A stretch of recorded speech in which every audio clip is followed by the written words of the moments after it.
Welcome to the Grace Space, a transmission for the sovereign soul.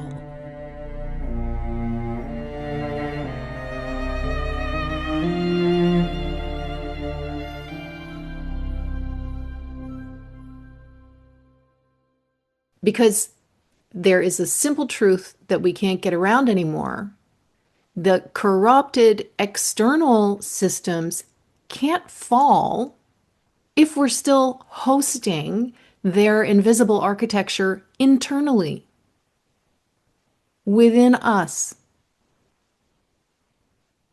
If the system is fragmented, we are fragmented, right? If the system thrives on fear and division and outsourcing power and authority, and our nervous systems are conditioned to this energy, if the system thrives on our reactivity and we continue in that reactivity, then we need to look at this in ourselves.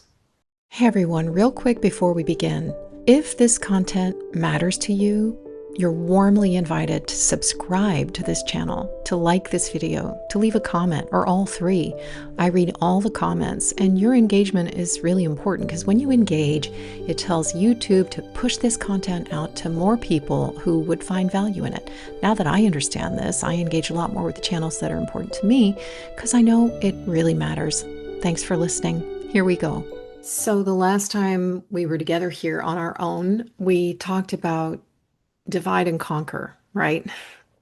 As one tactic in the playbook that has been used throughout human history to keep us distracted and fighting each other and oblivious to the hidden hand behind events and therefore easy to control. It's becoming increasingly clear that we've been living inside systems that do not prioritize human sovereignty. And that's putting it mildly. Systems that condition our perception, that shape our beliefs, that reward compliance and punish autonomy. The truth is that we've been living in an engineered reality, and we need to recognize that. I know that might sound totally weird to some people, but it's become increasingly obvious. The reality that we have been fed in media, the consensus reality, we could say, is an engineered one. It's carefully crafted.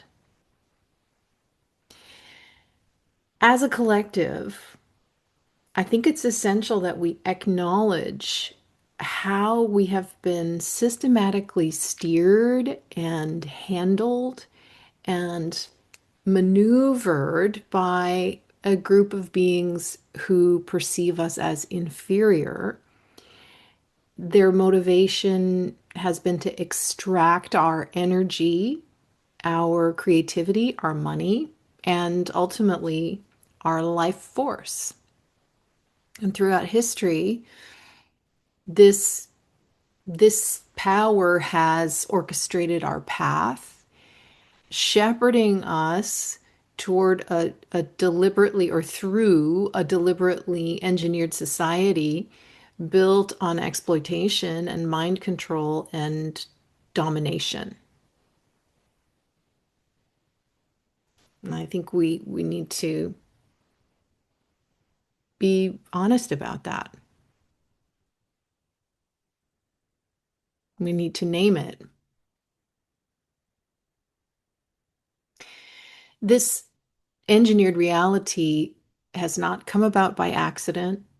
Over centuries, those in control have slowly poisoned us through our food, our water, the air, even so-called medicines. Our minds and our belief systems have been deliberately shaped and molded through educational institutions and the media to ensure that our perceptions were controlled and our autonomy was suppressed. And this, of course, has had an impact on our perception and our survival. And as we awaken to this truth, we can see that everything has been designed to dumb us down, to manipulate our perceptions and to keep us trapped in survival mode, both physically within our nervous systems and economically as well. And while this has always been the reality for large segments of the population, the strategy of engineered scarcity is now tightening its grip. It's affecting even those who once were able to live comfortably. It's completely normal to feel freaked out and angry as we wake up to the realities around us. Honestly, if we have any spark left in us, we should feel that. This should ignite a sense of righteous anger. We can't keep ignoring what's been happening, hoping it'll disappear or waiting for somebody else to rescue us. The days of passively accepting this are over, or they have to be if we're going to get out of it, right? If the powers that be who have been up until recently in control of all of this see that we don't respond, that we remain passive, that is a cue for them to continue to implement these forces of control, right? However, the answer is not to fight blindly or turn our rage towards yet another enemy. What matters most is for us to see how we have been manipulated and understand exactly how it has happened. The real work lies in pulling out the roots of this system from the most important place that they've taken hold, and that's within ourselves. So that's what I want to talk about today. And here's where things get tricky. When we begin to speak honestly and openly about these truths, many people simply check out. They dissociate because the reality of it can feel overwhelming. The cognitive dissonance is just too much. But these conversations are necessary. We need to be able to hold these ideas, to sit with them without falling apart. And that is possible if we learn to regulate our nervous systems as we go. And don't worry, we're going to explore that in detail soon. For now, let's shift our perspective and take a closer look together. And I just want to say also that, I'm not today going into the details of this control system. And frankly, there are lots of people out there who've done a lot of work on this subject, looking at the pyramid of power and all of that. And if you don't know what I'm talking about, you should go and research this for yourself, because nothing that I'm speaking of today is theoretical. All right. There are people who've done deep research in this area and can substantiate all of this stuff. And so I encourage you to go and check it out. All right. This is a time for absolute honesty. The architecture of engineered control of the human being and the resultant mindset it doesn't just exist out there. It lives inside us too. We have internalized this unnatural structure, the inversions, the belief systems. And before we go any further, let me just be really clear about a few things here. This is not about blame. This is not about shame. This is not about demonizing humanity or beating ourselves up. Quite the contrary. This is about maturity. Because there is a simple truth that we can't get around anymore. The corrupted external systems can't fall if we're still hosting their invisible architecture internally within us. If the system is fragmented, we are fragmented, right? If the system thrives on fear and division and outsourcing power and authority, and our nervous systems are conditioned to this energy, if the system thrives on our reactivity and we continue in that reactivity, then we need to look at this in ourselves, honestly. So today we're going to do that. We're not hunting villains. We're not inflaming outrage. We're not feeding the drama machine. We are slowing down, getting lucid, and taking responsibility for the part of this architecture that lives in our psyche. And we're doing this without any judgment whatsoever. The abusive systems have a personal impact. So to understand the roots of this, let's use the analogy of something that many people can relate to. Like if you grow up in an abusive household, it shapes how you see the world, right? And how you react to it. Chaos just becomes what you expect, and you start to anticipate punishment. You censor yourself. You're always on the lookout for danger, right? You become hypervigilant. Instead of knowing that you're worthy of love, you start trying to earn it. These are adaptations, things that you just do to get by. And none of that means that there's something wrong with you. On the contrary, it means that you are surviving. In really extreme cases, like people who went through SRA, all right, satanic ritual abuse, or government mind control programs, those survival strategies can turn into what is now called DID, or dissociative identity disorder. It used to be called multiple personality disorder. But many survivors say it isn't a disorder at all. It's a very genius adaptation, a way to stay alive by compartmentalizing the trauma. So survivors of these programs, some of whom you will meet in the grace space this season, they tend to develop extraordinary abilities. And they'll tell you that these are not supposed to be rare abilities, but they are natural to humans if we aren't trained out of them. And for those who went through government programs, that was not just random experimentation. It was purposeful use of trauma and frequency-based mind control meant to create people who could be used for all sorts of agendas. And if we zoom out now to the societal level of this conditioning, even if we haven't experienced the extremes of programs like MK Ultra, we're all living in a system that uses the same tactics in subtler ways. And survivors point out that these approaches have been rolled out to the public for decades. So really, we've all been touched by this kind of abuse and manipulation. So it's not always about a tough home life. It's just the way the world is set up, full of control, of fear, of domination, of conditional approval. I mean, these are the dynamics that run through our daily lives. And this system has shaped us, right? Think about it. Authority has been put over our own inner wisdom. Surveillance is just normal now.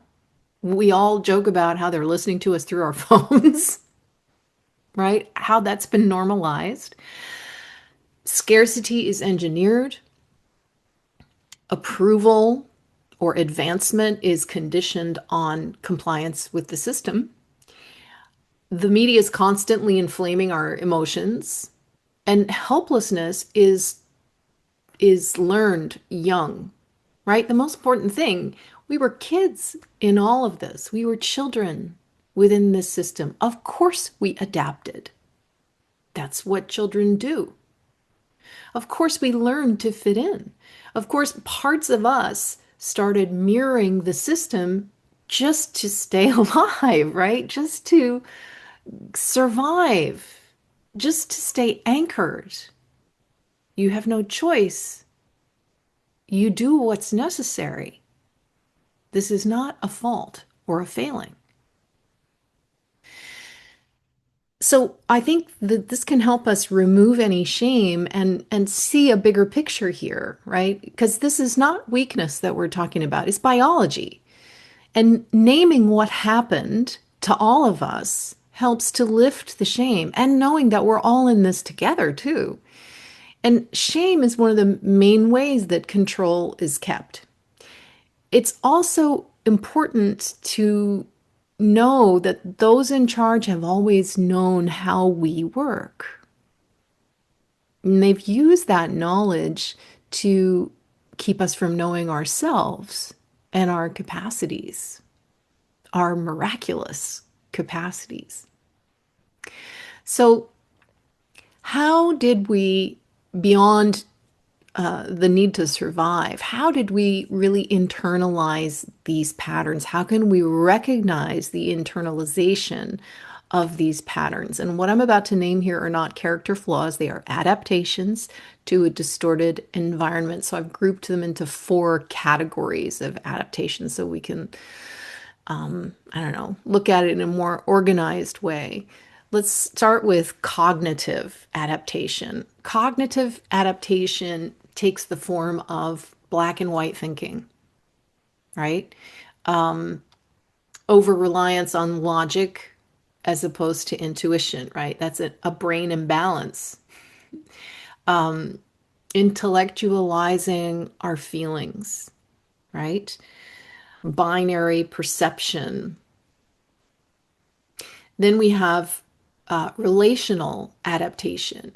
Relational adaptations include compliance, approval seeking, permission seeking, outsourcing authority, waiting to be rescued. Are you recognizing any of these things inside yourself? I know I am. I mean, I feel like all of these I know. There's also emotional adaptations, right? Low self-worth, low self-esteem, addiction to outrage, right? Emotional volatility, fear of autonomy, right? Seeking validation from systems that withhold it. And then there's somatic adaptations, right? And that's distrust of our body not being fully embodied, right? There's a lot of dissociation, chronic distraction, which is a form of dissociation, nervous system dysregulation, addiction to stimulation.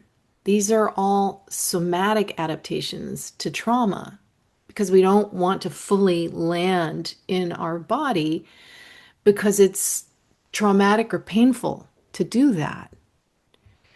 All of this has been so normalized as simply part of the human experience, right? Oh, that's just what it is to be human. That's just the way life is. No, it's what it is to be disempowered and traumatized. None of that is our true nature.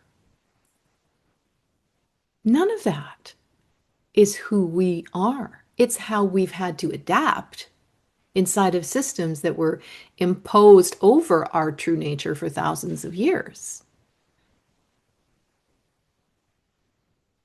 I think it's really important for us to understand that. To bring it back to the personal level, if you've ever been in a relationship with someone who was emotionally abusive, narcissistic, God forbid, psychopathic, you learn something painful but crucially important. After years of trying to do right, be right, trying to save the other person or heal the other person, hoping that they will finally love you, approve of you, validate you. After years of projecting onto them what you want to see, what you hope for, what you wish for, what you long for, thinking that you can change the dynamic, you finally admit the reality. Anybody who's ever been in a situation like this knows what I'm talking about. You stop arguing, you stop trying to be understood, you stop expecting empathy, you stop expecting them to become the person that you hoped they were. You stop looking for safety from the source of instability. You withdraw your emotional dependence and you set boundaries. Am I right? Leaving a toxic relationship starts with a change inside yourself. The relationship itself doesn't shift, you do. You come to see that it's unhealthy, it's going nowhere. Finally, you have enough self respect to say no to repeating that cycle.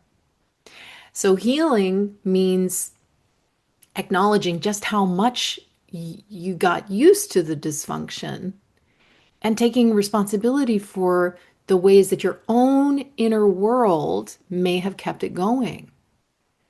There's no shame or blame in this, but it can be a startling realization.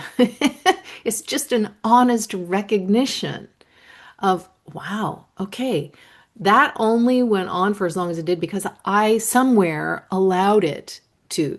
Now, we have to notice how our own mindset and our beliefs can keep us stuck in harmful patterns so that we can actually make a shift. And just to be clear, I am not talking about situations where, as children, we had no choice, all right? Where survival, both physical and psychological, was at stake. Here, I'm referring to how our culture and lifelong conditioning can shape us and pull out traits in us that make it easier for abuse to take root, to be perpetuated. I mean, if you've been taught to doubt your own worth, to see yourself as flawed or guilty, or always needing approval or forgiveness, it becomes much easier to stay in situations that reinforce that self-image. That's why deprogramming ourselves from these false assumptions is so important now. We are at this collective moment of realization that comes in every abusive relationship, whether it's one-on-one or collectively with the systems of control, when you've had enough and you move from a victim consciousness to an empowered consciousness, right?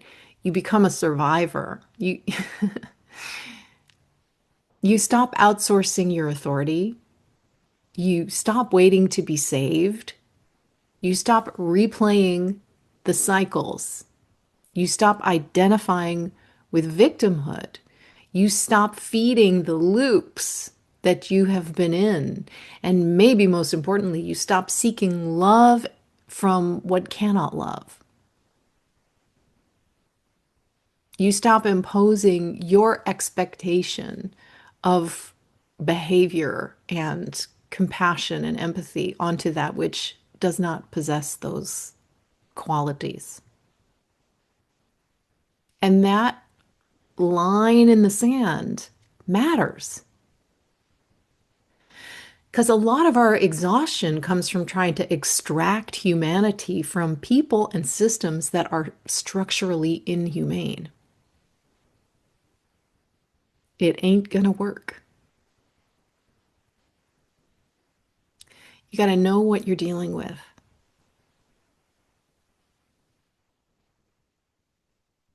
I remember helping somebody through a divorce many years ago. And this person was separating from and divorcing a person who had a personality disorder.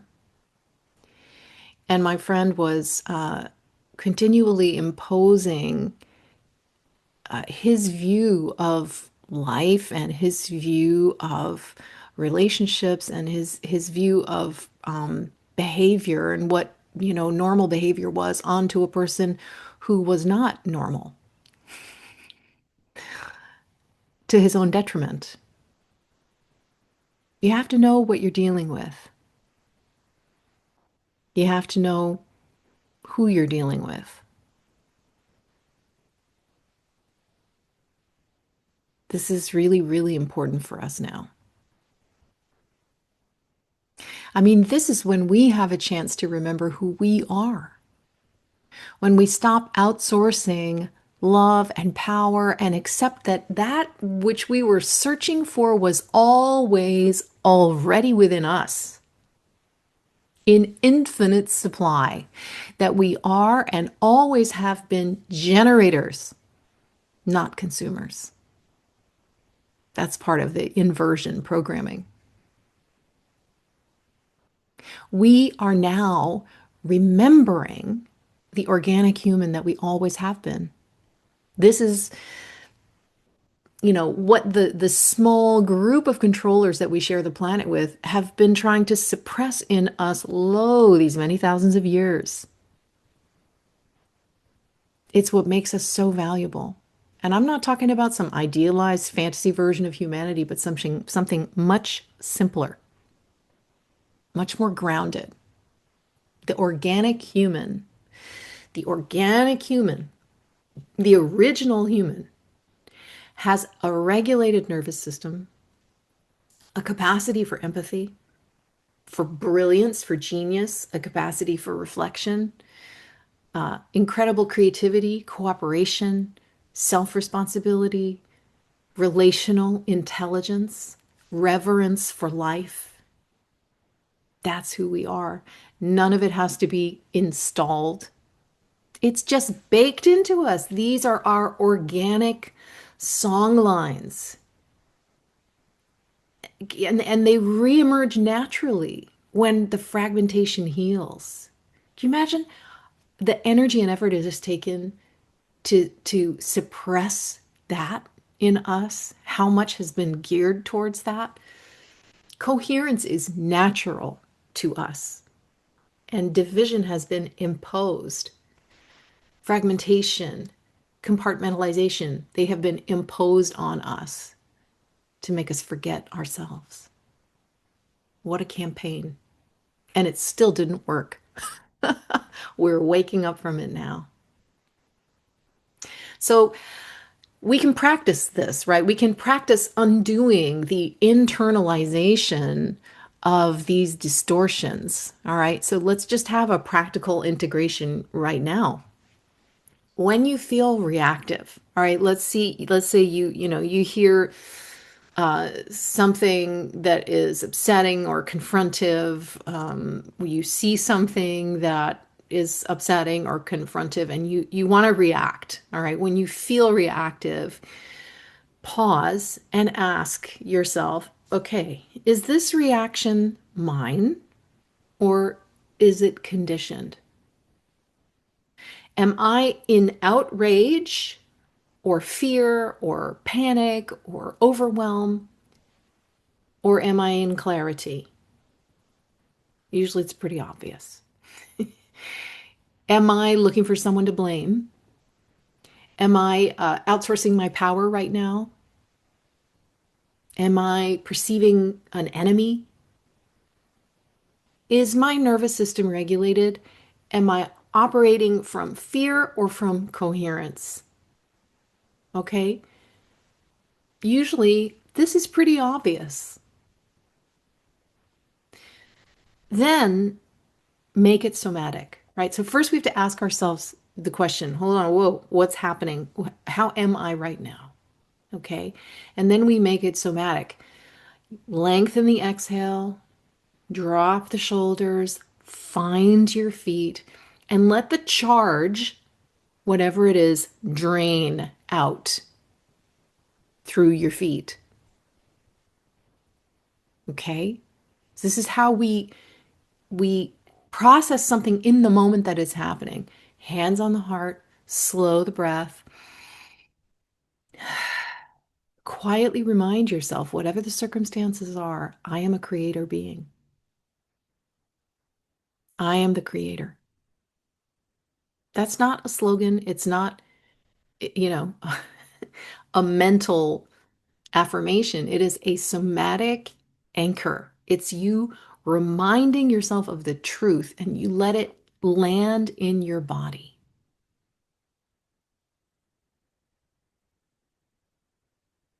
All right, we can all do that. That is how we can train ourselves to listen to hold space for um, things that are hard to hear, hard to watch, hard to accept. When normally we would dissociate or go into, some kind of disconnected state, that's how we can regulate our nervous systems, increase our capacity to sit with, to be with what is hard to handle, because we're going to need to do that. And actually learning how to regulate yourself as you do these things, as you hold space for things, it makes you so much stronger, so much more spacious, so much more steady. Then you can be there for others. First, you got to be there for yourself, right? I did this recently. I woke up in the middle of the night, had a bad feeling. That happens so much less. It's so much more rare than it used to be for me. I used to wake up regularly with the dread, right? That's rare now, but every once in a while, if that happens, and for some reason last week I had kind of a spate of like waking up and feeling just some kind of nameless fear, right? What did I do? Well, I allowed myself to be awake with it. I allowed myself to talk through it with myself. What am I feeling? Like a dialogue, right? What am I feeling? Can I identify what is it? And I talk to myself like you. I say, what's going on with you? What are you feeling? Then I talk back to myself, say, well, I'm feeling my heart is racing and I'm feeling afraid and I'm feeling worried, but I don't know what about. Okay, then I respond to myself, right? Well, let's breathe. Let's stop. Let's put our hand on our heart. Let's come back into our body. And I talk myself through it because nobody else can do this stuff for us. You've got to be your own best friend. You've got to be the one who's got your own back, right? Back yourself. Trust yourself. Team human. Remind yourself of what's true.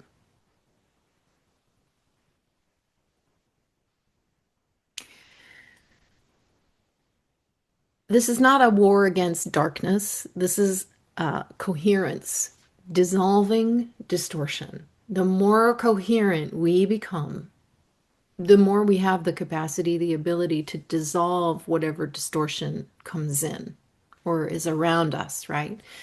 That's the real revolution. That's the real revolution begins when we no longer mirror what we claim to oppose. We've got to be bigger than that now, and we can do it. We were built to do that.